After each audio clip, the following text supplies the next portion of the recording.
दरभंगा के समाहरणालय सभागार में जिलाधिकारी राजीव रोशन की अध्यक्षता में मतदान केंद्र की युक्तिकरण को लेकर एक बैठक आयोजित की गई। इस बैठक में तीनों अनुमंडल के अनुमंडल पदाधिकारी समेत तमाम पदाधिकारी और जनप्रतिनिधिगण मौजूद थे।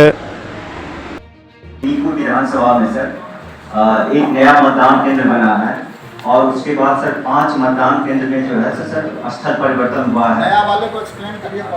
नवकुलिया में कर देते हैं सर और मध्य विद्यालय शेर दक्षिणी, इसमें सर 1488 वोटर्स हैं और वहाँ पर एक कुंवरगंज टोला है जिसको वहाँ से जो मध्य विद्यालय शेर दक्षिणी से है उसको 3.8 किलोमीटर की दूरी तय करना पड़ता था। इसमें सर कोई सरकारी बिल्डिंग उपलब्ध नहीं है, एक केवल सामुदायिक भवन है सर, एकदम टूटा हुआ है और जर्जर स्थिति में है।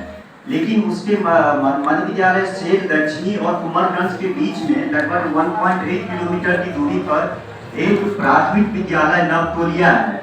तो हम लोग सर जो नवटोलिया और कुंवरगंज के जो मतदाता सर चलिए, ये नया हम लोग बनाने वाला जो प्रस्ताव है मतदान केंद्र 211 से काट करके प्राथमिक विद्यालय नवटोलिया में सर इसको हम लोग ओके कर रहे हैं। बाकी बताइए स्थल परिवर्तन में है सर मतदान केंद्र संख्या